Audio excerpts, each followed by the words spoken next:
여러분, 대세는 무엇일까요? 우리 PPT 첫 번째 화면 좀 띄워주세요.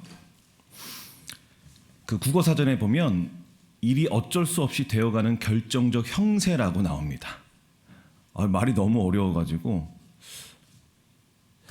그러니까 저거를 좀 풀어 설명하면 그 대중과 민중들이 따라가는, 그러니까 어쩔 수 없이, 즉 끌려가는 이제 현상이다. 저는 이렇게 좀 쉽게 풀어 설명해 보기 원해요. 우리 모두는 대세 안에서 살아가죠. 누구도 대세를 거스릴 수 없습니다. 그러나 오늘 본문에 대세를 거스린 그 사나이가 등장하는데 하나님은 그를 기억하신다 말씀하십니다. 당시 대세는 무엇이었을까요? 이 두 번 PPT 좀 띄워주세요.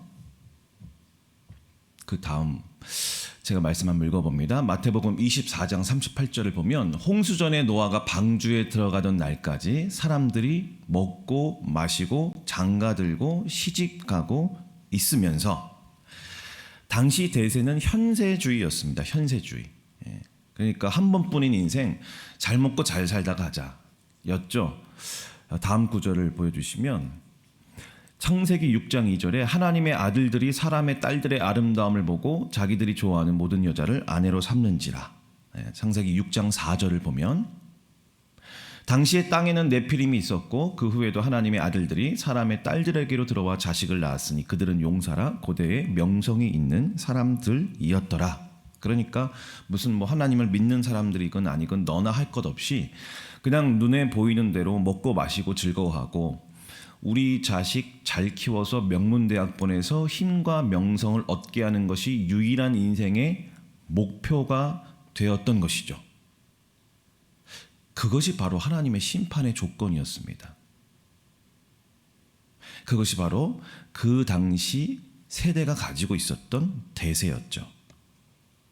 하나님은 이 대세를 뒤집어야 되겠다, 이 판세를 바꿔야 되겠다라고 생각하시고 홍수로 심판하시기로 작정하시고 그 게임 체인저로, 그 판도를 바꿀 사람으로 이제 노아를 부르십니다. 그리고 노아에게 말씀하시죠. 너는 대세를 거스러라. 그리고 방주를 지어라. 그래서 그 노아가 그 말씀을 듣고 우리가 익히 잘 알듯이 120년 동안 이제 방주를 짓고 대세를 거스르며 하나님의 뜻에 온전히 순종하죠. 창세기 6장 22절을 보시면 노아가 그와 같이 하여 하나님이 자기에게 명하신 대로 다 준행하였더라 이렇게 나옵니다. 여러분, 대세를 거스린다는 것은 무엇일까요? 그러니까 노아가 방주를 만들었다. 이런 방주를 어떻게 만들죠? 방주를 만든다고 해서 아무도 도와줄 사람이 없습니다. 방주를 만든다고 해서 누가 월급을 주거나 그 다음에 그 인센티브를 주거나 이 성과급을 주거나 특별 야간 수당을 주지 않습니다. 방주를 만든다는 것은 100% 자비량이에요. 그러니까 노아도 먹고 살아야 되니까 먹고 살면서 자기의 삶을 꾸려가면서 남는 시간을 쪼개고 자기의 사비를 털어서 만들어야 되는 게 방주입니다. 당시 대세는 시간을 절대로 쪼개면 안 돼요. 시간을 아껴라. 그리고 사비를 털면 한 푼이라도 더 모아라. 그래서 땅을 사고 주식을 사고 기업을 사고 집을 구매하고 차익을 남기고 보다 더 윤택한 삶을 추구해라 라는 것이었죠. 그러니까 방주를 짓는다는 것은 자신의 힘을 약화시키는 거였어요. 당시의 대세는 뭐였습니까? 힘입니다. 힘. 대세의 가장 그 꼭지점에 있는 것은 힘이에요. 힘. 대세는 힘을 강화하는 거죠. 그러나 방주는 힘을 약화하는 겁니다. 방주를 지을 때 아무도 공감해 주거나 인정해 주거나 지지해 줄 수 없어요. 사람들은. 왜냐하면 홍수라는 것은 눈에 보이지 않기 때문이요. 당시 사람들이 한 번도 경험하지 보지 못했던 일이기 때문입니다.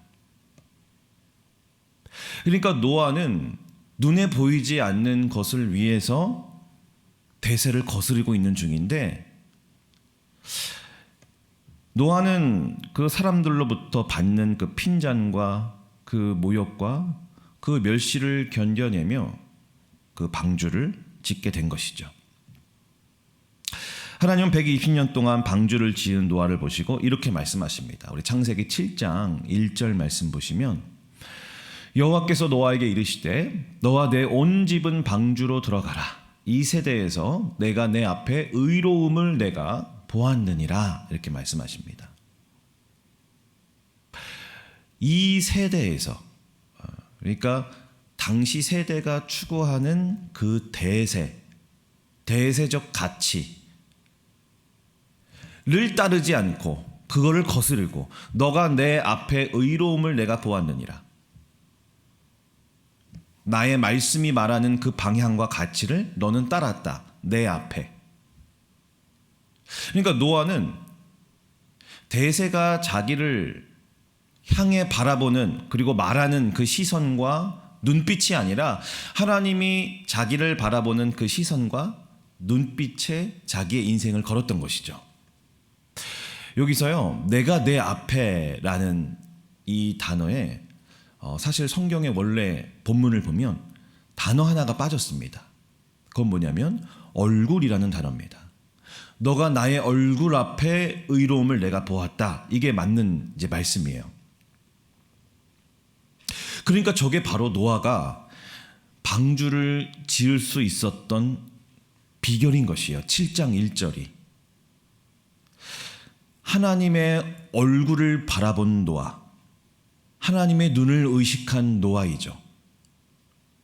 이런 10계명 중에 제1계명이 있습니다. 너는 내 앞에 다른 신을 두지 말라. 그런데 여기에 단어가 하나 원래 빠져 있어요. 성경의 원래 본문을 보면 너는 나의 얼굴 앞에입니다. 얼굴 앞에. 내 얼굴 앞에 다른 신을 두지 말라. 이게 무슨 뜻입니까? 너는 나의 얼굴만을 바라봐라. 나의 얼굴은, 나의 눈은 너를 향해 있을 것이다. 이 말씀이에요. 아니 어떻게 이게 적어도 지금 많은 사람들을 쳐다보고 있는데 어떻게 하나님만 봅니까? 사람이. 그런데 하나님이 지으신 사람의 육체만이 아니라 영혼은 누구만을 바라보도록 지으셨습니까? 하나님만을 바라보도록 지으셨어요. 하나님이 영혼을. 그래서 제1계명이 그거예요. 너의 영혼은 나의 얼굴을 바라보도록 지었으니 너의 영혼은 나의 얼굴만을 바라봐야 된다. 다른 어떤 것, 너의 영혼이 다른 것을 봐서는 안 된다. 그게 이제 우상이 되는 거죠. 그러니까 제1계명이 왜 1계명이겠어요? 다른 계명 다 중요하지만 어쩌면 그게 제일 본질적이고 제일 중요한 계명일 수 있어요. 1계명 잘 지키면 나머지 10계명 잘 지킬 가능성이 매우 높아지는 거예요. 그러나 1계명을 실패하면 나머지 계명도 잘 지킬 수가 없어요. 여러분, 하나님이 하나님의 사람들을 훈련시킬 때 어떤 거 훈련시킨지 아십니까? 1계명 훈련시키세요. 1계명. 1계명이 만만한 것이 아닙니다. 노아가 120년 동안 일편단심 방주를 지을 수 있었던 비결은 노아에게 있는 것이 아니라 노아와 하나님과의 관계 속에 있었던 거예요. 노아가 하나님의 얼굴을 바라보고 하나님의 눈을 의식하고, 그러다 보니까 자연스럽게 대세가 말하는 가치가 아니라 하나님의 뭘 말씀하시지? 라고 말씀하시는 그 말씀의 순종, 말씀의 따름을 통해서 누려지는 그 기쁨과 즐거움과 그 행복이 있잖아요. 그것을 대세가 주는 일시적인 그런 만족과 쾌락과 즐거움보다 훨씬 더 큰 가치요, 인생의 낙으로 누렸던 거죠, 노아가. 이런 기독교 신앙은 절대로 고행이 아니에요. 우리 힌두교 사제들을 보면 정말 위대한 감탄사가 나올 정도로 위대한 사람들이 있어요. 그냥 막 수십 년 동안 서 있는 거예요. 그냥 서 있어요. 의사 선생님이 와가지고 막 다리 이렇게 치료해줘요. 막 막 다리가 막 엄청 막 부어 있어요. 그러니까 그 목적은 뭐냐면 하나님께 가기, 신에게 가기 위해서요. 그리고 우리 말레이시아 가면요, 어마어마하게 한 큰 힌두교 사원이 있는데 거기 계단이 그냥 정말 가파르고 정말 많거든요. 근데 그런 데를 우리 힌두교 사제들은 무릎으로 막 걸어요. 그럼 무릎이 어떻게 되겠어요? 완전 아작이 나는 거죠. 방주 짓는 일은 그런 게 아니에요. 방주 짓는 일은 이 세상 어떤 것보다 더 즐거운 일이에요. 이 세상 어떤 것보다 더 기쁘고 행복한 일이에요. 기독교 신앙은 주 안에서 기쁨을 누리는 거예요. 여호와를 기뻐하는 것이 이 세상이 주는 어떤 것보다 더 큰 힘과 가치로 여길 줄 아는 것이죠. 이것이 바로 노아는 하나님과 동행하는 사람이었다라는 뜻입니다. 여러분, 사람이 열정이 있고 희생정신이 있고 이 신념이 강하고 있잖아요. 그게 얼마 오래 가지 못해요. 그리고 처음에는 신념이 되게 이렇게 공정하고 또 정도를 걷는 것 같아도 사람이 또 바뀌어요. 변질이 되고 그렇단 말이죠. 열정도요, 한때지. 이거 식어요, 그것도. 그러니까 뭐 열정 있는 사람, 신념이 있는 사람, 뭐 희생 정신이 강한 사람, 그거 가지고 어떻게 방주를 짓습니까? 그것도 120년 동안. 1년 2개월 혹은 10년 정도는 갈 수 있겠지만 현실 앞에서 그런 것들은 속수무책으로 다 무너져요. 그러니까 그것은 노아의 열정도, 노아의 희생 정신도, 노아의 어떤 도덕성도 아니에요. 그것은 노아와 하나님과의 관계 속에서 우리는 그 비밀을 찾아야죠. 여러분, 하나님은 대세를 꺾으십니다. 그리고 홍수를 내리시죠. 그러면 대세가 망합니다. 언젠가는 대세가 망해요. 항상 우리가 경험하였듯이 대세는 언젠간 꺾입니다. 대세는 이게 확 떴다가 언젠가는 항상 시들어지는데, 하지만 하나님이 기억하시는 사람은 견고하죠. 대세가 꺾일 때 하나님은 노아를 기억해 주신답니다. 우리 8장 1절 말씀을 제가 다시 한번 읽어보면, 하나님이 노아와 그와 함께 방주에 있는 모든 들 짐승과 가축을 기억하사 하나님이 바람을 땅 위에 불게 하심에 물이 줄어들었고.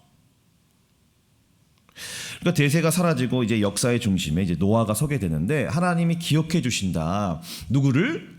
대세를 거스리고 하나님과 동행한 노아를 기억해 주시는데, 그런데 저 말씀 보면요, 노아만 기억하시는 게 아니에요. 방주에 있는 모든 들짐승과 가축까지도 다 기억하신답니다. 방주에 있는 생명체들을 다 기억하신대요. 방주가 중요하죠. 그래서 방주는 무엇이죠? 하나님의 사람이 하나님과 동행하면서, 그러니까 하나님의 얼굴을 바라보고 하나님의 눈을 의식하며 살아온 모든 삶의 궤도, 모든 삶의 흔적, 모든 삶의 발자취들이 바로 방주입니다. 여러분, 제가 기쁨과 즐거움을 얘기했지만 거기에는 희노애락이 다 담겨져 있는 거예요. 저 방주에는 어떻게 노아가 항상 기쁘고 어떻게 노아가 항상 방방 뛰는 그런 즐거움 상태에 있었겠어요.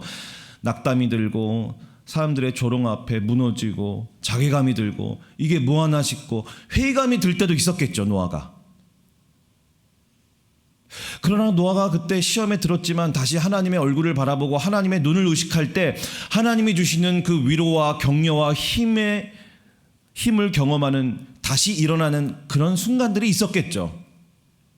어떻게 노아가 항상 기뻤겠어요? 때론 슬프고, 때론 낙담이 찾아오고, 때론 두려움이 찾아오고, 그런 순간이 있었겠죠. 세상 앞에 한없이 무기력한 자기 자신을 보면서 비참하고 초라했던 순간들이 있었겠죠. 그러나 그때 다시 노아가 하나님의 얼굴을 바라보고 하나님의 눈을 의식할 때, 나는 너를 세상과 다르게 지었어. 너는 세상과 다른 길을 걸어가야 돼 라고 말씀하시는 그 하나님의 독려와 하나님의 채찍과 하나님의 일으키신 그 순간들이 있었겠죠. 어떻게 노아가 완벽한 사람이겠어요? 때론 죄를 짓고 때론 허물을 범하고 때론 하나님이 기뻐하지 않는 길을 걸어감으로 말미암아 자책감과 죄책감에 사로잡혀 있는 순간들도 많았겠죠. 근데 그때마다 하나님의 얼굴을 바라보고 하나님의 눈을 의식하면서 하나님 앞에 자기의 죄를 토로하고 실토하고 다 고백할 때 그 죄를 다시 용서하시고 받아주시는 그런 하나님의 은혜의 순간들이 또 있었겠죠. 하나님은 그 노아 인생 안에 있는 하나님과 동행했던 그 모든 순간들을 다 기억해 주신다라는 것이죠. 근데 저 기억하다는 단어는 하나님이 까먹었다가 다시 기억한다는 게 아니라 저 기억하다의 본질적인 의미는 가슴에 품고 계신다라는 뜻이에요. 대세는 하나님이 이렇게 버리시고 잊어버리시지만 노아는 어떻게 하신다고요? 가슴에 계속 품고 계신다는 뜻이죠. 여러분 우리 이것을 알아야 됩니다. 대세는 사라지죠. 그러나 대세를 거스르며 하나님의 그 얼굴과 눈을 의식하며 산 하나님의 사람들의 삶은 영원히 기억되는 거예요. 그리고 그 사람만 사는 것이 아닙니다. 방주 안에 있는 모든 생명체들이 다 살았던 것처럼 이러면 한 사람이 하나님의 얼굴을 바라보고 한 사람이 하나님의 눈을 의식하며 한 사람이 하나님과 동행할 때 그 사람이 축복의 통로가 돼서 또 많은 생명들이 살아날 수가 있는 것이죠. 여러분 바로 그 이유가 우리의 신앙생활이 매우 중요한 이유가 돼요. 대세를 거스르며 사는 비결은 하나님과 동행하는 것에 있어요. 하나님과의 그 관계 안에서 하나님의 얼굴을 바라보며 하나님의 눈을 의식하며 하나님이 기뻐하시는 그 말씀을 따라 순종하는 삶을 사는 그 즐거움과 세상이 알 수 없는 그 평안과 기쁨을 누리는 그 만족함, 그것을 참된 가치로 아는 바로 거기에 대세를 거스르며 방주를 짓는 삶의 비결이 있는 것입니다. 여러분 저는 오늘 일부 예배가 정말 잊을 수가 없을 것 같아요. 왜냐하면 제가 꿈을 꿨는데 일어나 보니까 7시 반 예배잖아요. 이게 계속 머릿속으로 생각했는지 모르겠지만 일어나 보니까 7시 27분인 거예요. 7시 27분. 와, 그 자괴감, 그 절망. 근데 핸드폰을 보니까 아무도 연락이 안 와 있어요. 그러니까 뭐가 좀 진행이 되는 거겠죠. 근데 그 3분 내로 뛰어가야 돼요, 교회로. 근데 이제 꿈에서 아시죠? 꿈에서는 잘 싸워지지도 않고 걸어가지도 않고 막 미치겠는 거예요. 막 넥타이도 안 매지고 막 거울도 안 보여주고. 그래 눈을 딱 떠보니까 새벽 그때 4시인가 5시인가. 그 감사 감격. 살았다. 여러분 제가 일부 예배 저는 이제 한 번 오늘 마지막입니다. 오늘 마지막. 그러니까 오늘 제목이 하나님이 기억하심이에요. 그러니까 오늘 잘 기억하셔야 돼요. 저도 진짜 잊을 수 없는 예배입니다. 지금 막 감개무량해요. 지금도 떨려요.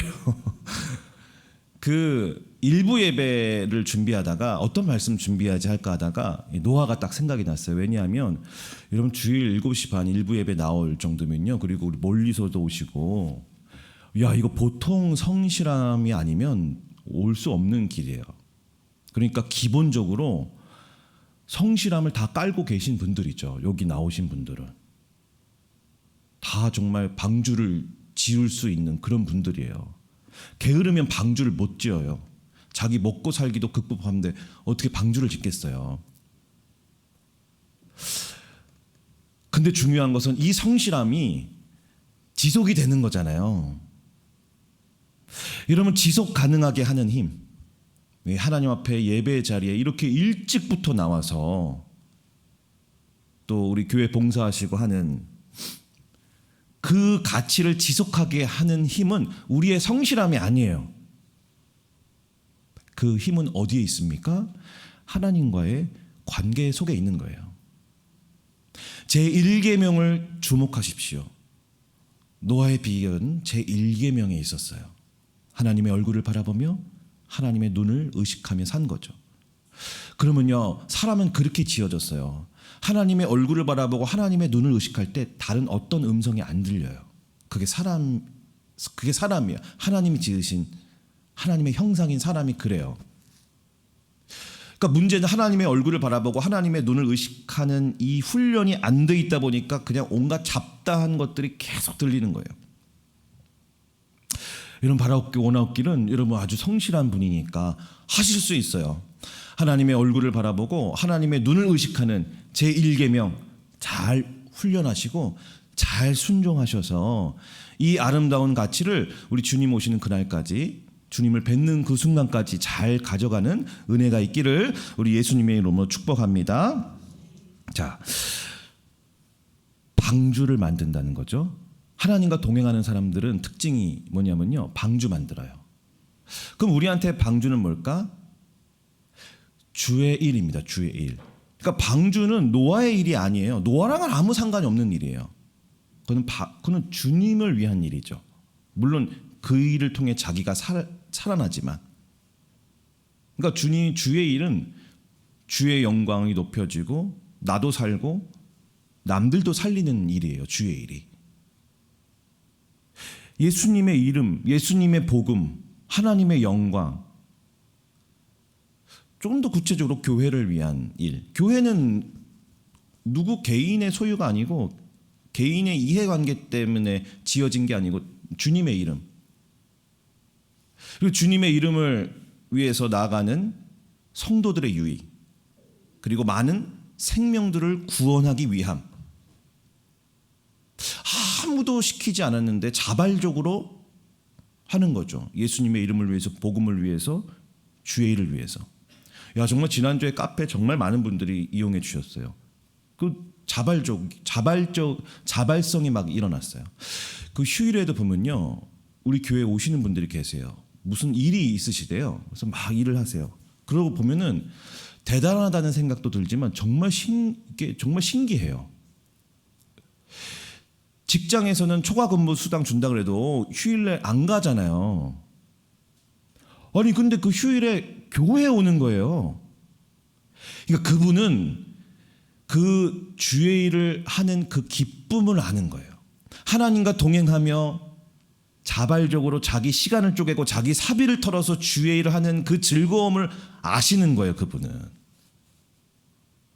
매우 신비로운 일이죠. 사실은 교회를 한다는 것이. 이런 교회 일 한다고 월급 줍니까? 교회 일은 100% 자비량이에요. 자비량. 교회 일은 그래서 100% 발란티어라 그래요. 자원자들이에요. 자원자들. 아무도 알아주지 않고 아무도 칭찬하고 무슨 나에게 그 어떤 유익이 없는데 그 주의 일을 하는 거예요. 여러분, 근데 우리 모두가 한편에는 이런 마음이 있죠. 하나님이 기억해 주실 것이다 라는 마음.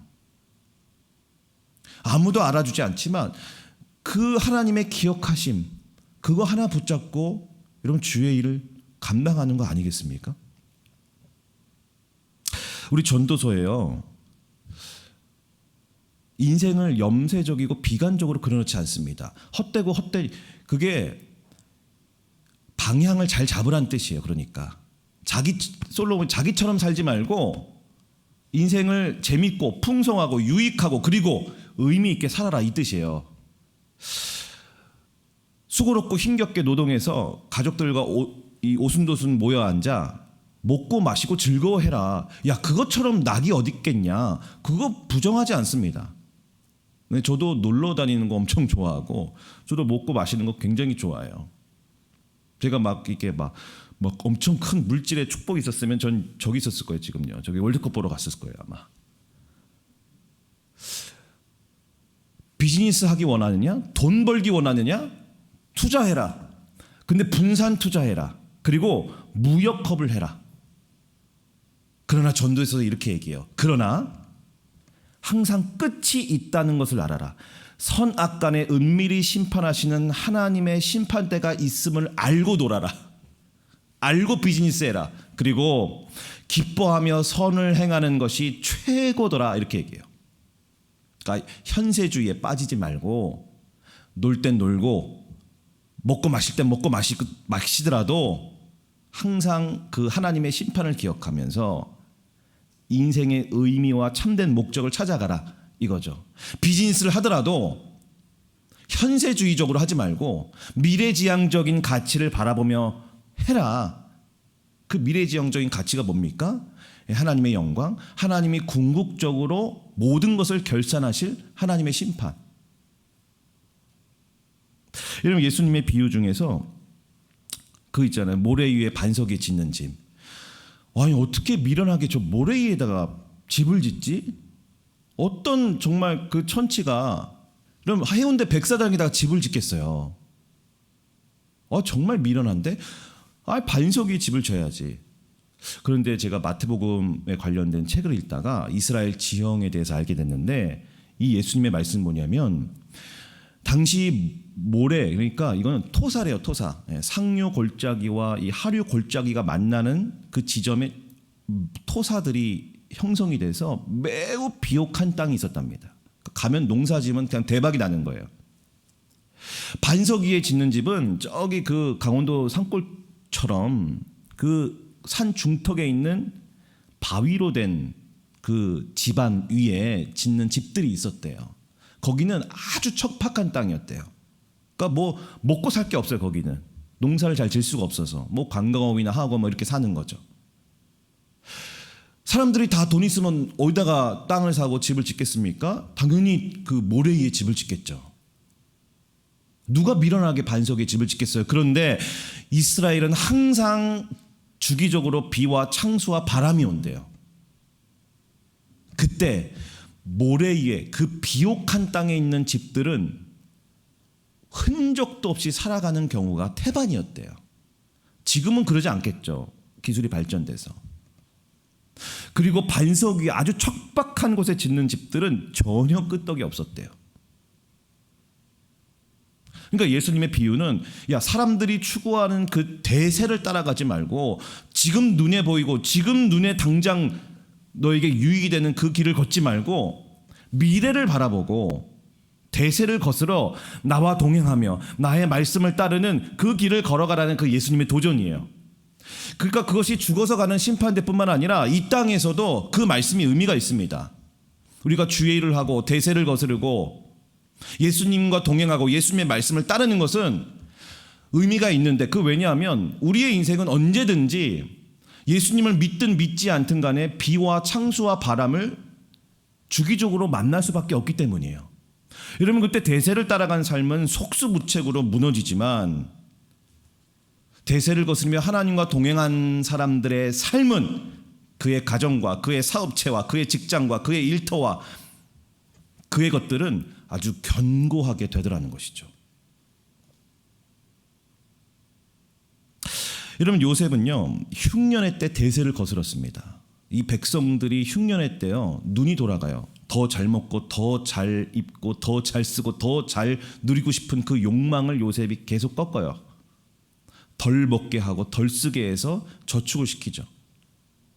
아무리 왕적인 통치권을 갖고 있더라도 굉장히 어려운 일이에요. 백성들의 욕망을 꺾는다는 것은. 하지만 그것이 언제 진가가 발휘됩니까? 글로벌 경제 대환란의 때에. 그래서 노아가 요셉 그리고 그 애굽만 먹고 살 뿐만 아니라 애굽과 근접해 있는 주변국까지 다 애굽의 덕을 보고 생명을 보존할 수가 있었던 것이죠. 언젠가는 하늘에서뿐만 아니라 저는 이 땅에서도 대세가 아닌 대세를 거스르며 살아온 하나님의 사람들을 역사의 무대 정중앙에 하나님이 세워주신다는 거예요. 여러분, 터키 지하교회가 있었잖아요. 우리 2000년 전에. 지하, 땅 밑에, 그러니까 인간은 땅 위에 살아야 되는데 정말 짐승과 같은 삶을 살았죠. 평소라면은 절대로 낼 수 없는 창조적인 지혜가 그들에게 있었어요. 그 지하에서 뭐 학교를 만들고 화장실을 만들고 집을 만들고 서로 유기적인 관계 속에 살게 되었죠. 하나님은 그들을 역사의 무대 정중앙에 세워두셨습니다.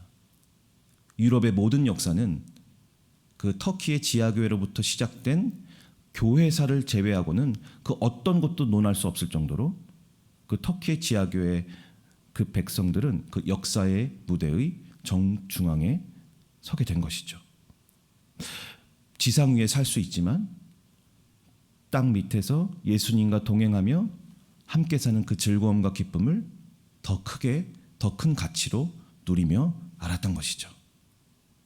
여러분, 여기 우리 일곱이 반여하는 것도 대단한 일이지만 지금 북한에서 지하교회에서 숨죽이며 작은 목소리로 찬송을 부르며 예배를 드린 우리 성도들이 계십니다. 지금은 그렇게 비루한 삶을 살고 있지만 우리의 소망은 하나님이 언젠가 그들을 하나님의 기억하심으로 그 북한 땅, 그 북한의 역사에 정중앙에 세워주시는 그 은혜가 있었으면 좋겠다 하는 것이 바로 우리의 소망이 아니겠습니까?